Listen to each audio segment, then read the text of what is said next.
la resolución del artículo 50 de la estación preliminar es también letras de oro. Nosotros deberíamos haber terminado el juicio y salirnos. Ya solamente... Hablaremos de la luna, del eclipse de luna, a la 1. Eclipse de luna a la 1. Sí. ¿Estamos al aire? No, gracias. Muy buenas noches, bienvenidos. Creo que un pequeño desfase hemos tenido, estamos en el Pentágono y va a ver que tenemos un pequeño desfase, además, por la presencia aquí o la ausencia de alguien.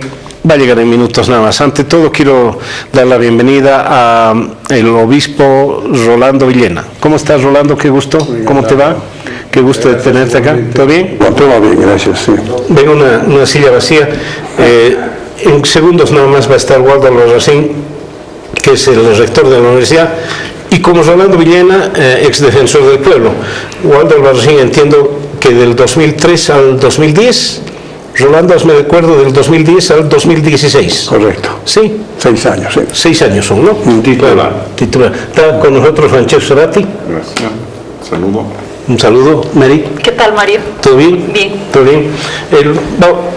No se preocupen, ahorita se completa el Pentágono, va a estar con nosotros, como les digo, Waldo Albarracín, para ver este Pentágono que tiene que ver básicamente con un recuento, porque dentro de 2 días el presidente Evo Morales, el régimen del MAS, va a cumplir 13 años en el poder. 13 años en el poder.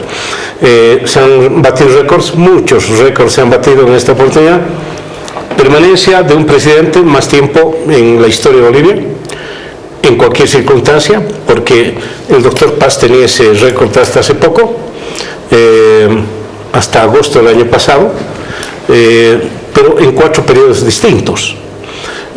Banzer también tenía en 2 periodos distintos y Evo Morales ha pulverizado esos récords. Para no hablar de Álvaro García Linera, él sí que es el vicepresidente lejos que más tiempo ha estado en el poder. Eso es importante, sí, en tiempo, en términos cuantitativos.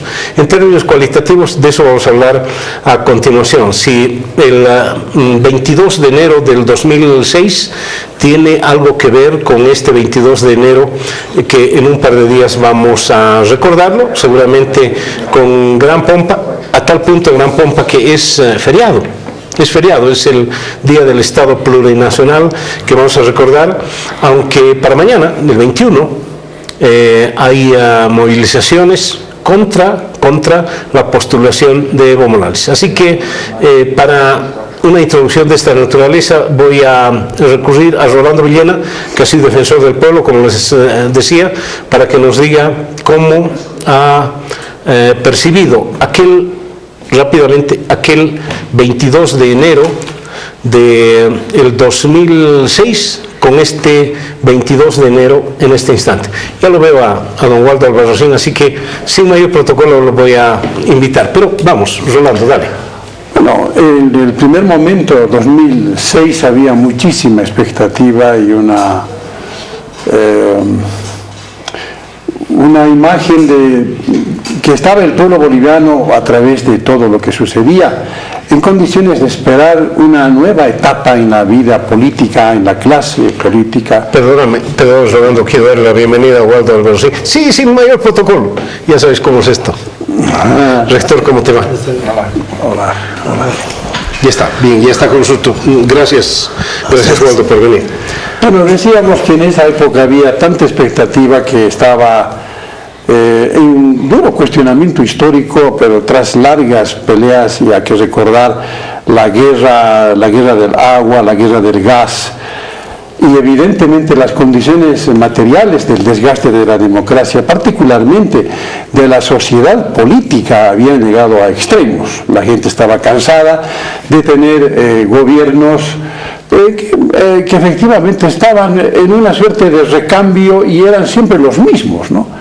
Entonces ese agotamiento habría llegado y por lo tanto había una expectativa enorme por lo que sería a partir del 2006. El 2005 son las elecciones, donde Evo Morales, no sé con qué porcentaje llama. 53.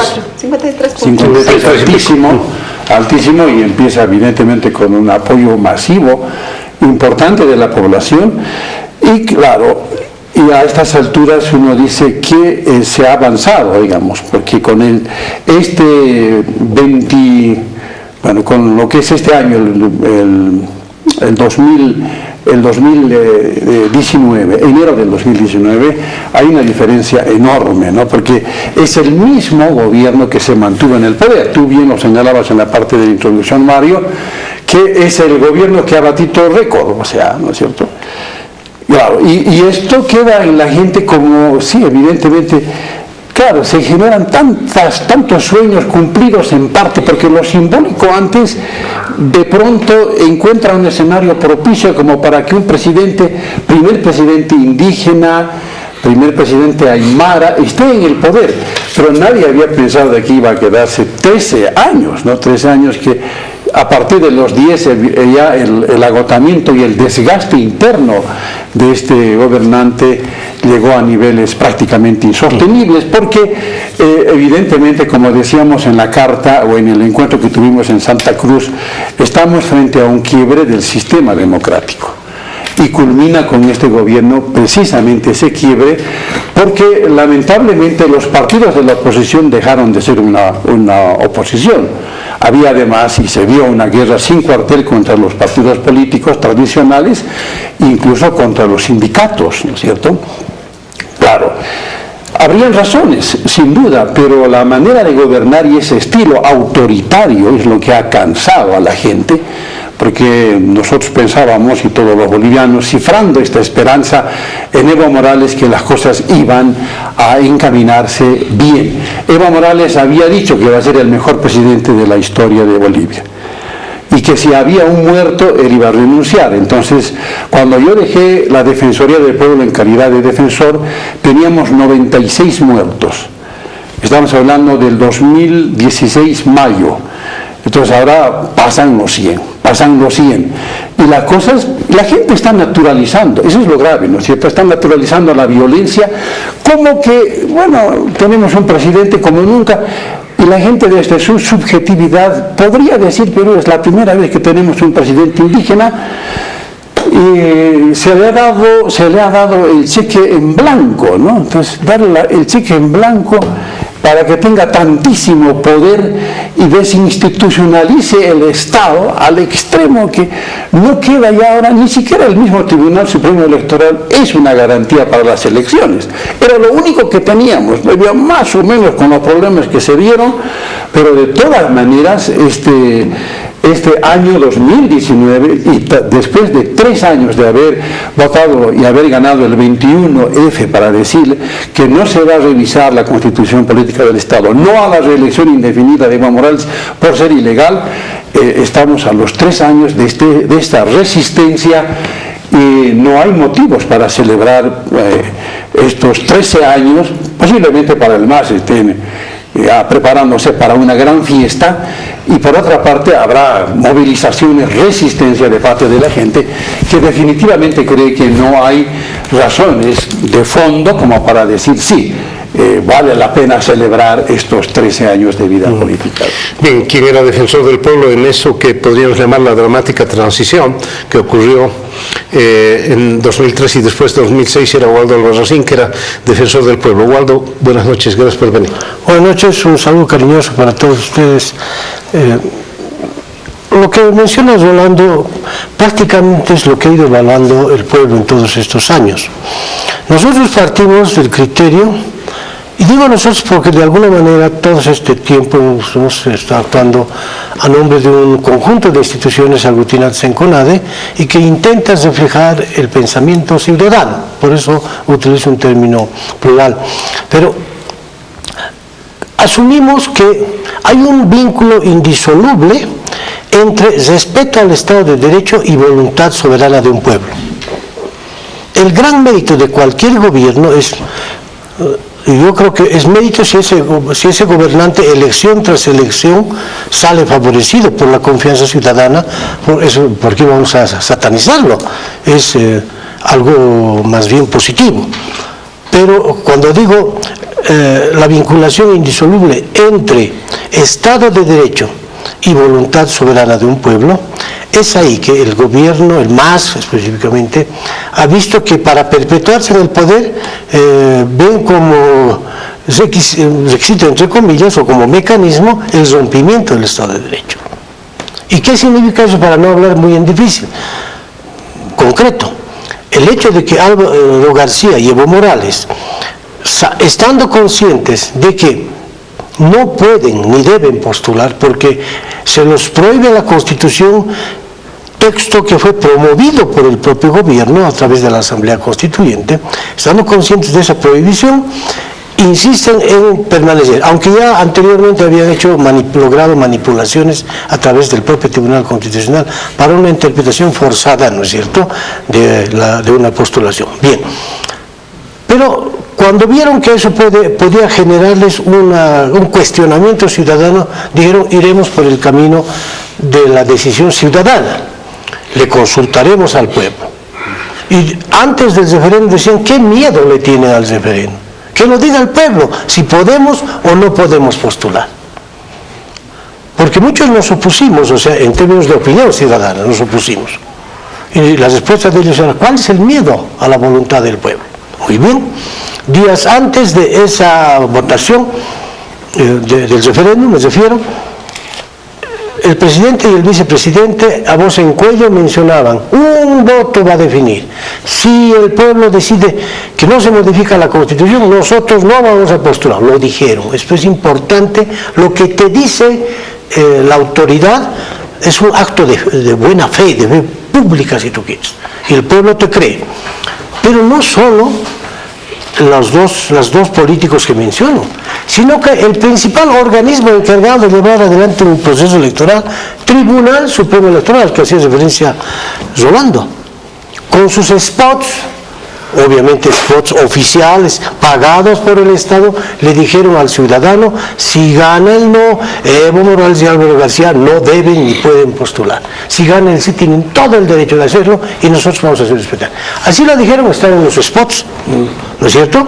Y de pronto, cuando acontece el hecho y salen los resultados, ni los que dijeron que van a respetar, o sea, presidente y vicepresidente, ni el propio órgano electoral cumplen la voluntad de un pueblo expresada, independientemente de los porcentajes. Ese no es el tema, porque la regla del juego te dice que un voto define, y eso lo dijo el propio Álvaro García.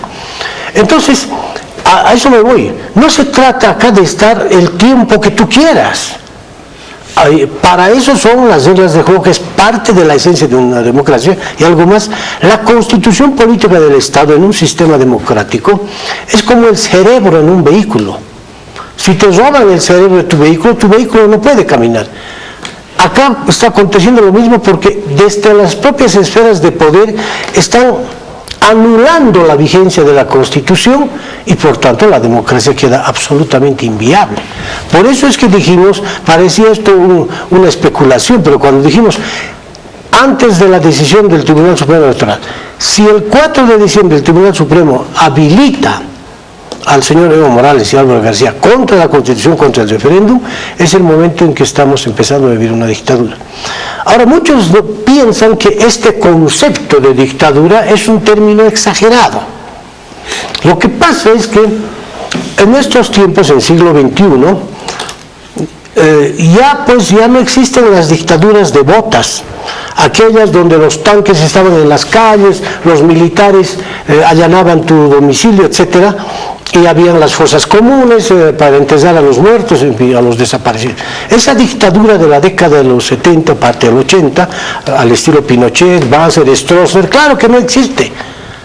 Pero el hecho de que hoy día un ente político, gobierno, ejerza un control fáctico absoluto, sin posibilidad de una decisión propia o apegada a la norma, y en ese control fáctico solo tienen que hacer exactamente lo que dice el gobierno, lo hace así el Tribunal Supremo de Justicia, el Tribunal Supremo Electoral, el Tribunal Constitucional, el Ministerio Público, la Fiscalía, quiero decir, ¿no?, la Defensoría del Pueblo, la Contraloría, y parece de contar, podemos decir, enumerando más entidades públicas.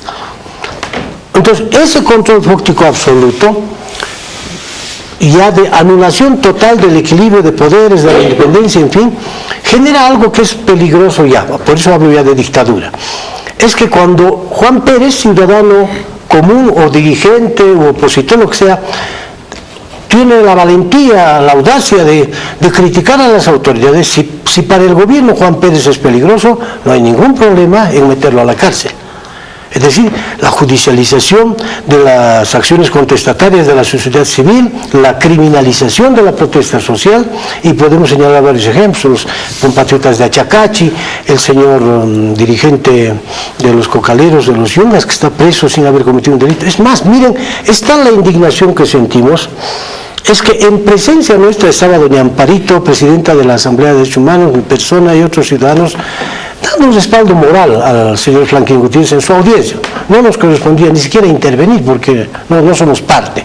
Bueno, me estás quitando todo lo que íbamos a discutir acá. Quería pedir un análisis del 2003, tú fuiste defensor del pueblo en todo ese momento.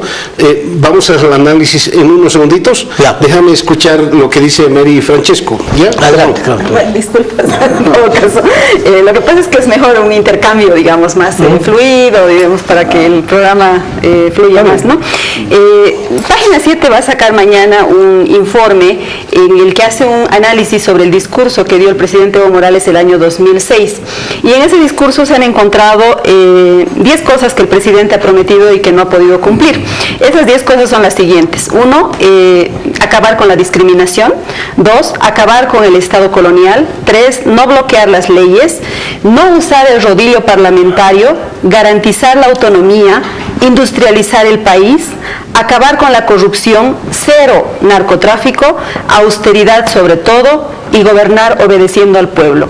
Pareciera que estoy leyendo 10 fake news, ¿verdad? Pues era el discurso del presidente Evo Morales el año 2006, cuando había esta efervescencia social, este apoyo mayoritario hacia su mandato, y pues el país entero seguramente, o la mayoría del país, creyó en este discurso. Sin embargo, han pasado 13 años desde aquel discurso casi romántico, ¿no?, en el que nos planteaba un nuevo país, una nueva sociedad, y hoy estamos ante una realidad diferente. Sin embargo, tampoco tenemos que taparnos los ojos ante los avances que ha habido durante estos 13 años.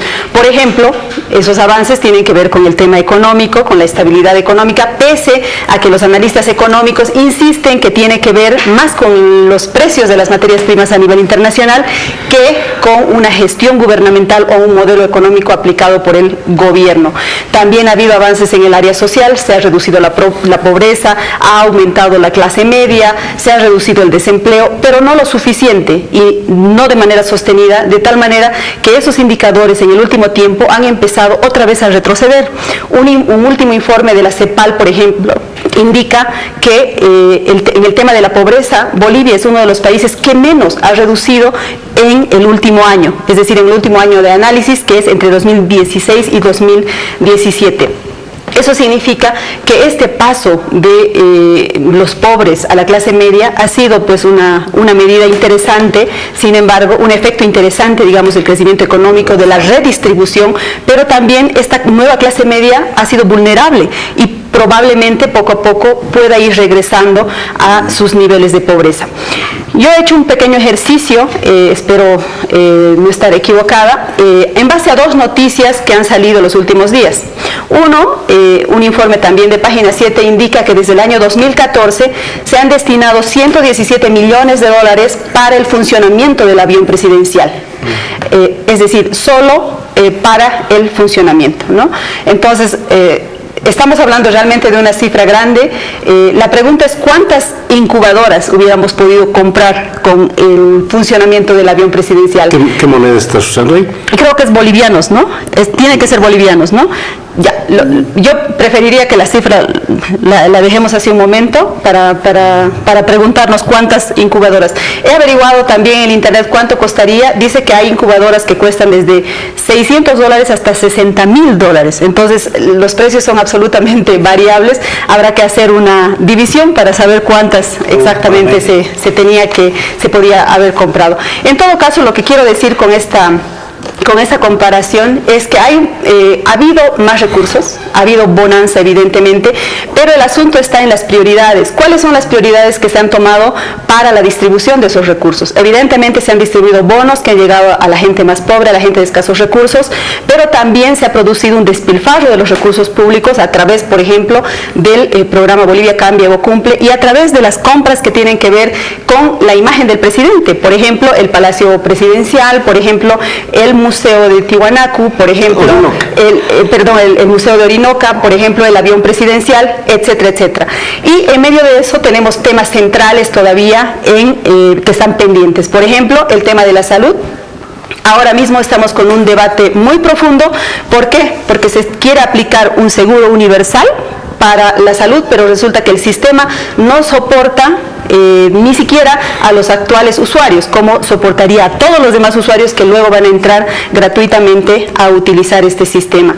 El otro tema pendiente es el de la justicia. Tenemos una justicia absolutamente politizada, corrupta, burocratizada, y eso lamentablemente ha ido en contra de la dignidad de las personas. Estamos viendo esta noticia de este abogado de Cochabamba que dirigía prácticamente una mafia, y es una muestra realmente de la situación en la que se encuentra la justicia. Y el otro tema pendiente es la policía, ¿no? Este gobierno no hizo nada para reformar, para limpiar la imagen de la policía. Acabamos de tener la noticia de este caso de corrupción gigantesco que se ha producido en la ANAPOL y realmente nos ha dejado azorados y nos muestra que esa institución no ha cambiado. Pero digamos que lo central, ya lo han dicho los dos exdefensores del pueblo, tiene que ver con la destrucción de las instituciones, con el tema de la democracia, y eso lamentablemente va pues en contra de un balance, digamos, del gobierno del presidente Evo Morales. Podemos poner todo lo bueno que se ha hecho, por un lado en economía, en temas de indicadores sociales, y por otro lado el daño que se ha hecho a la democracia, y el ciudadano tendrá que tomar una decisión en base a ese balance que se pueda hacer. No voy a repetir, ¿no?, el análisis que han hecho ustedes. Evidentemente hay un divorcio total entre las expectativas que hablaba Rolando del año 2006, a las cuales de alguna manera nos ha fascinado a todos, ¿no? Todos los que hemos en algún momento de nuestra vida luchado para la justicia social, para hacer un país mejor, ¿cómo no alegrarse de ver objetivos bastante claros, además con una capacidad política, una mayoría para hacerlo? Pero llegamos 13 años después y vemos que muchas de esas expectativas se han ido en humo. Entonces, para cambiar un poco de rumbo de la discusión, yo quisiera mostrar en algunos temas, en algunas áreas, cómo han cambiado las cosas, ¿no? Se decía, muy oportuna el recuerdo del primer discurso, por ejemplo, en el caso de la ética, ¿no? Una nueva ética. ¿Y qué hemos visto? Hemos visto corrupción, hemos visto mentiras, hemos visto cinismo, la manera de tratar ciertas normas que fueron aprobadas por consenso, con un objetivo claro, como la primera, yo me refiero a la primera reelección, donde Evo Morales en persona dijo: he aceptado esto por el bien de Bolivia para tener... Y cuando le preguntan al actual ministro de Justicia, ¿no?, pero si el presidente se ha comprometido, no importa lo que diga el presidente, lo que importa es la interpretación, obviamente que hago yo, de la ley. Este es el colmo del cinismo. De ahí ha empezado a desmoronarse un poco el discurso. ¿Cómo creer a alguien, ¿no?, que ya empieza a manipular la verdad en función de sus intereses? Obviamente has hablado de la dictadura inédita, ¿no? Yo hablé de la democracia inédita de García Meza, que tiene mucha similitud, obviamente no con las balas militares, pero con eso. Has hablado, Mary, del derroche, ¿no? Un Estado fuerte, pero un Estado que ahora tiene que arrodillarse ante Bolsonaro, ¿verdad?, de entregar a un activista, hasta Página 7 ha caído en la trampa de nombrar a ese señor activista cuando es un buscado de la Interpol por 4 asesinatos. Es decir, no se puede llamar activista, eso es una ofensa a todos los activistas en el mundo que hacen algo para mejorar las condiciones de convivencia.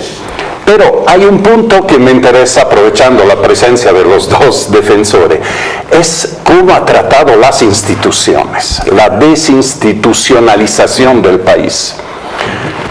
Rolando ha sido afortunado. Hoy, después de 13 años, no hemos tenido en 13 años un presidente de yacimientos titular, todos interinos. ¿Cuántos han pasado? No hemos tenido un presidente o director, gerente de la renta titular, todos interinos, de la aduana, todos interinos. Así podría nombrar, AMH, muchas instituciones, solo algunas, creo, la Contraloría nombraron y la Defensoría del Pueblo. Entonces, en un cierto sentido, a ti te nombró el MAS, pero de una manera institucional, y esto le enseñó mucho, porque en los últimos años, creo, se hubiesen liberado de vos si eras interino, simplemente diciendo, señor, vamos a nombrar otro, aquí está su memorándum de despido. Cuando uno es titular, no pueden hacer así, tiene que aguantar el periodo constitucional. Si es 6 años, tiene que aguantar. Y él estuvo hasta el último día sin renunciar.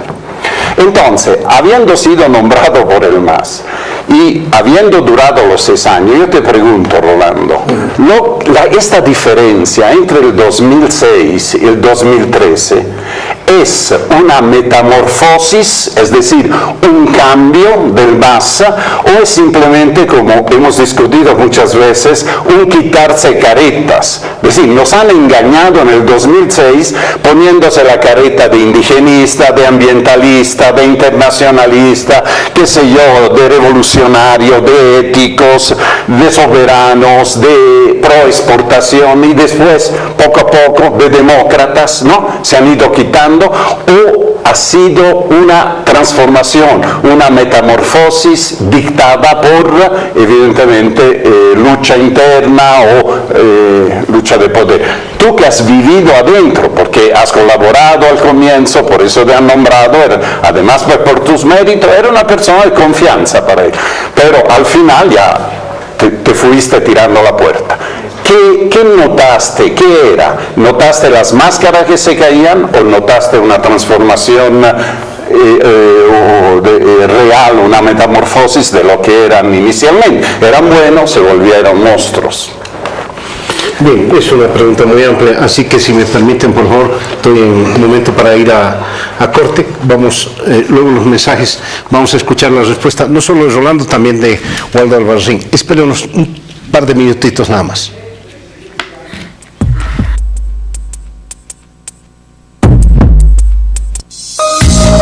En instantes vuelve la programación de...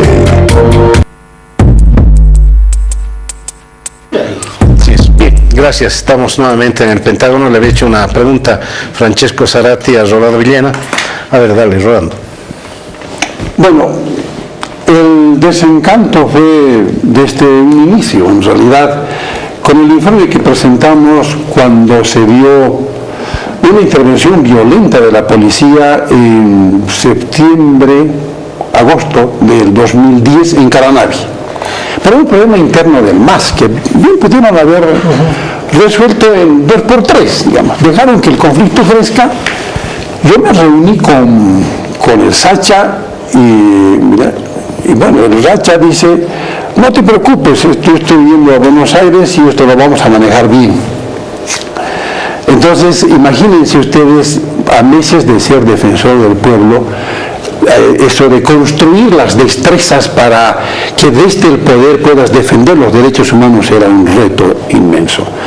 Pero ya en ese primer informe nosotros ya marcamos lo que iba a ser y lo que fue hasta el último día la Defensoría del Pueblo, defender los derechos humanos de los bolivianos desde el Estado como una institución que tiene autonomía relativa, no recibe órdenes, decía la ley 1818, que ya no es la ley actual, es otra, ¿no es cierto?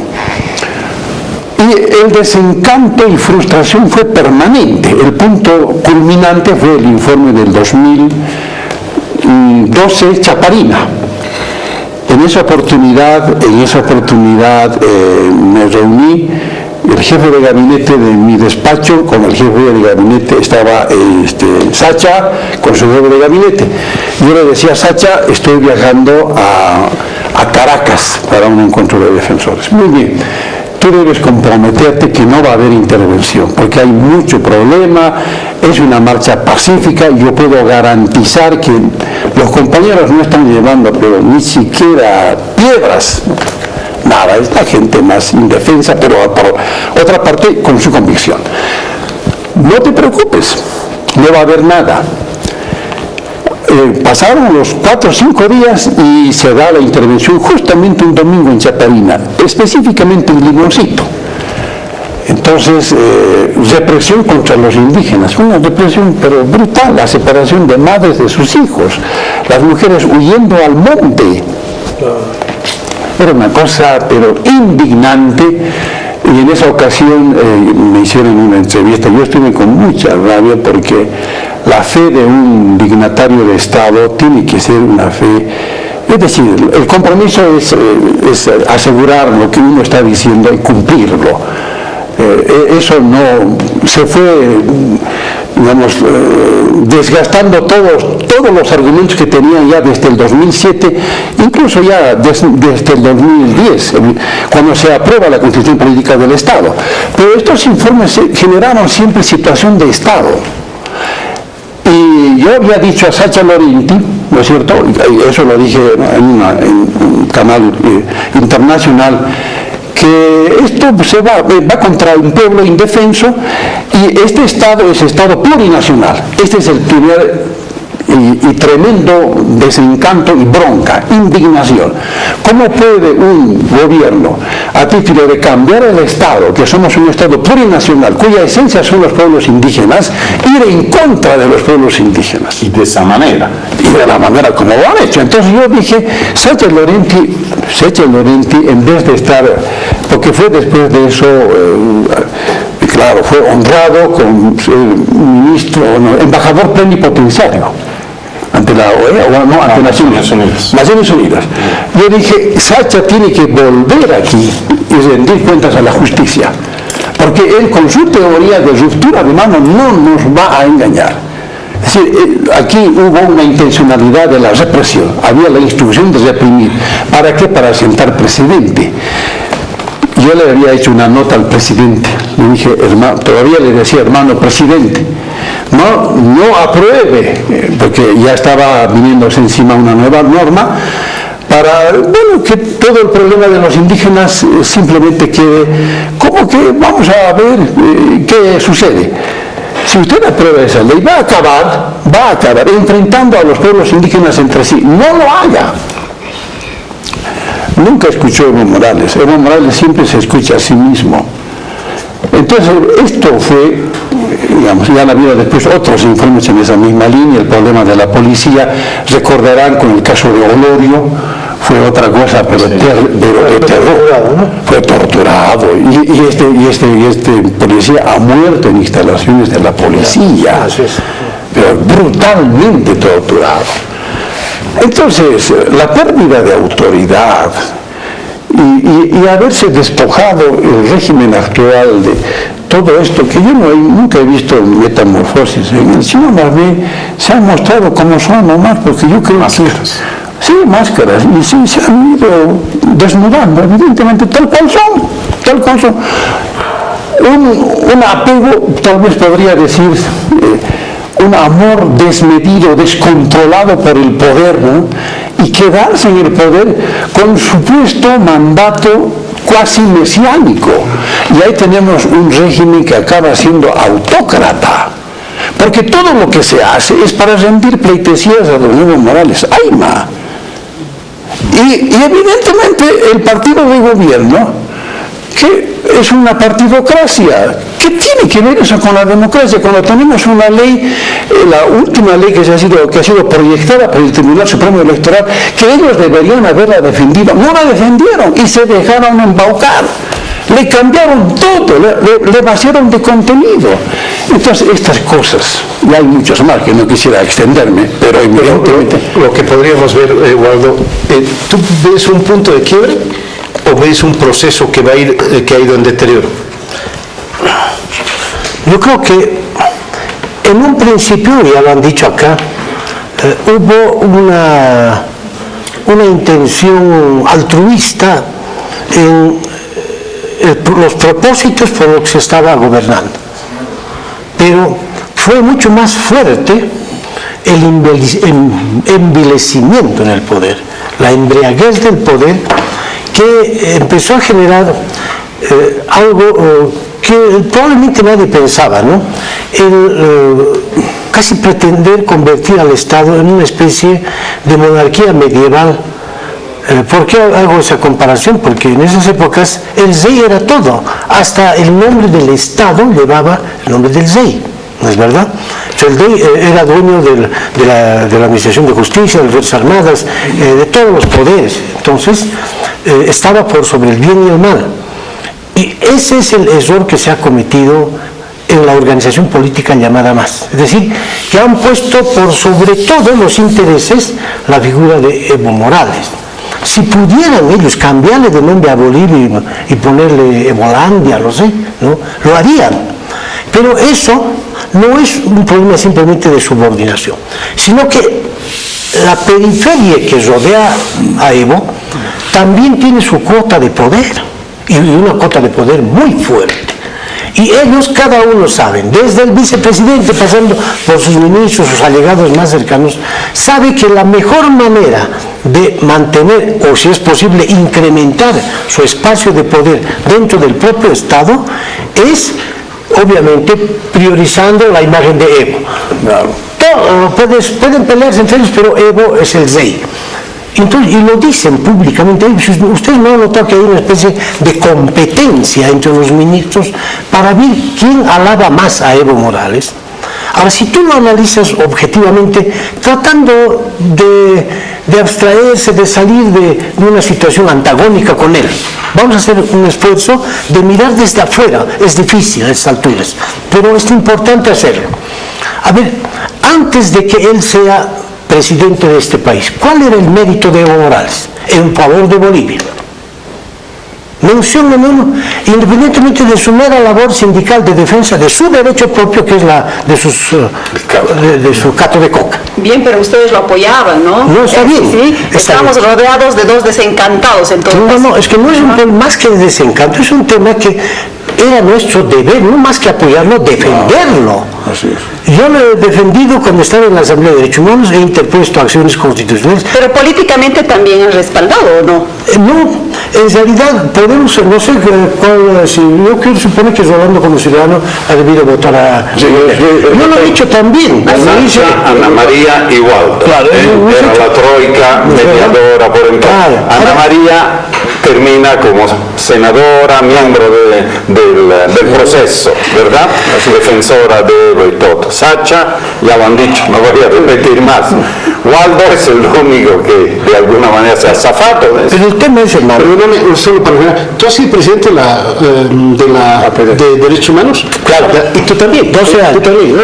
Por eso, pues es una historia común. Yo creo que después de escucharlos, yo creo que el principal problema, digamos, que uno detecta es la incoherencia entre el discurso y la práctica, ¿no? Eso es lo que realmente ha ocurrido, lo que hemos escuchado durante el 2006, tal vez hasta el 2010, hasta antes de lo de Chaparina, ha sido un discurso encantador, ¿no? Un discurso que tenía que ver con lo indigenista, con la austeridad, con el socialismo, con el ecologismo, pero resulta que poco a poco, a través de las acciones diarias, digamos, de este gobierno, todo ese discurso ha ido cayendo en una mentira, ¿no? Empezando por la austeridad. ¿De qué austeridad nos puede hablar este gobierno después de todo lo que se ha hecho con los recursos públicos durante los últimos años? ¿De qué indigenismo se puede hablar si es que, si bien se han ampliado los derechos en la Constitución Política del Estado, esa Constitución se ha quedado solamente en el papel, se ha paleado a los indígenas en el Tibnis, y sabemos ahora que los dos primeros mandatarios no saben hablar ni siquiera idioma indígena? Yo tampoco sé hablar, pero no soy funcionaria pública, ni tampoco propugno que todos deberíamos aprender a hablar un idioma indígena, ¿no? El socialismo tampoco, ¿no? Este es un gobierno absolutamente liberal en el sentido de que, por ejemplo, ha dotado las 22 áreas protegidas del país para la exploración petrolera a las empresas transnacionales. Entonces, no le estoy criticando, simplemente estoy poniendo sobre el tapete el tema de la incoherencia discursiva. Y lo de ecologista, menos, después de que el vicepresidente ha dicho que no podemos ser los guardaparques de los europeos, pues no podemos llamar un gobierno ecologista. Entonces, a mí me parece que ese es uno de los principales problemas que ustedes describen de la experiencia propia, digamos, de haber sido defensores de los derechos humanos y haber visto cómo ha actuado el gobierno en temas concretos, ¿no? Como los indígenas, Chaparina, policía, etc. A ver, voy a hacer una comparación para quien nos está viendo y escuchando. Es que lo que pasaba en la democracia antes de Evo y durante Evo y que se viene adelante, rapidito. Se criticaba siempre a la democracia, ¿no? Que es demasiado representativa, nada participativa, etc. Y probablemente los anteriores gobernantes también, corrijo la palabra, no probablemente, así fue. Es decir, ejercieron también un control fáctico sobre las instancias de poder estatal, otros poderes, ¿no? Pero lo principal era que con la esperanza, cuando llega Evo al poder, la esperanza del pueblo boliviano era que con este nuevo régimen la calidad de la democracia mejore, pero y de saltos cualitativos. Por ejemplo, se podría lograr ese equilibrio de poderes, sanear el Estado, mejorar las condiciones de los derechos económicos, sociales, individuales, etc. de la gente. O sea, todo podía mejorar. Esa era la esperanza. Que yo me apropié del discurso del presidente el día que posesionó a su primer gabinete. Dijo: corrupción cero. Él les dijo, impuso un discurso y al día siguiente, creo, dictó una disposición mediante la cual se anulaban los gastos reservados. Lo grave es que hoy día ha sustituido a los gastos reservados con los gastos discrecionales, que son más peligrosos porque los bolivianos no sabemos exactamente cuánto se está gastando. Pero además hay unos casos, pero hay algunos que ya son más públicos. A ver, el canal 7, ¿es canal estatal o es un canal del gobierno? Yo diría que ni siquiera del gobierno, a juzgar por los últimos hechos, yo creo que es un canal del MAS.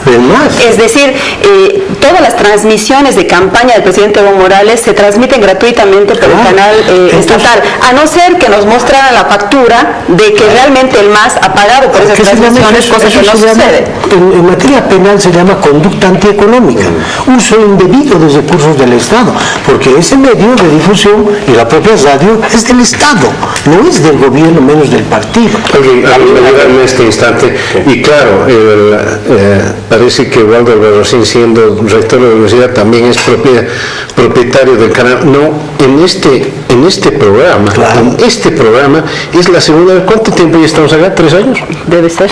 3 años. Que 3 veces. Esta es la tercera vez que viene. 2 veces y media. 2 veces y media, sí. Por si acaso. Además, no se hace proclamar 3 veces por día aquí, ¿no? A mí me alegra mucho la confesión que hace Rolando, que no ha habido una metamorfosis. Normalmente la gente tiende a decir esto, se autojustifica diciendo: yo entré cuando ellos eran buenos, pero después se han vuelto malos. Yo coincido con él. Realmente el discurso, los principios, ¿no?, podían ser buenos, pero los que estaban detrás de eso estaban bien disfrazados. Y lo que hemos visto a lo largo de estos 13 años, cómo se han ido quitando cada disfraz en función de qué, tú lo has dicho bien, en función de atornillarse en el poder. Hay un artículo que les recomiendo, que está en Brújula Digital, de Fernando Molina, que se llama La desideologización del MAS.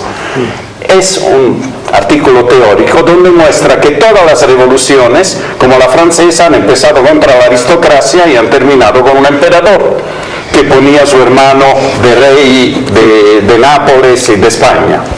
La revolución rusa empezó contra el autoritarismo del zar y terminó con Stalin, ¿no?, siendo el dueño y señor de toda Rusia. Esta también empezó. ¿Por qué? Porque los gérmenes estaban en el mismo proceso, estaban en las personas. Uno puede tener ideales, pero si las personas son las que son, no tienen ética, no tienen consecuencia, no tienen respeto, ahí es, no creen en la democracia, se disfrazan de democracia. Y una de las pruebas que dice él, y no sé si estarán de acuerdo, es que cuando es que se friega un proceso, cuando la mirada es hacia atrás, que es lo que estamos viendo con este gobierno. Un gobierno que dice, antes se hacía eso, ahora hemos logrado eso. Si uno mira los logros que ha hecho y no tiene una visión de futuro, es un proceso agotado.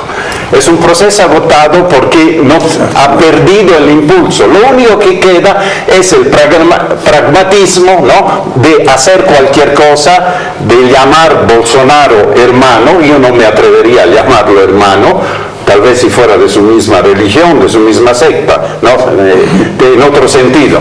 Pero lo han llamado hermano, el hermano Bolsonaro.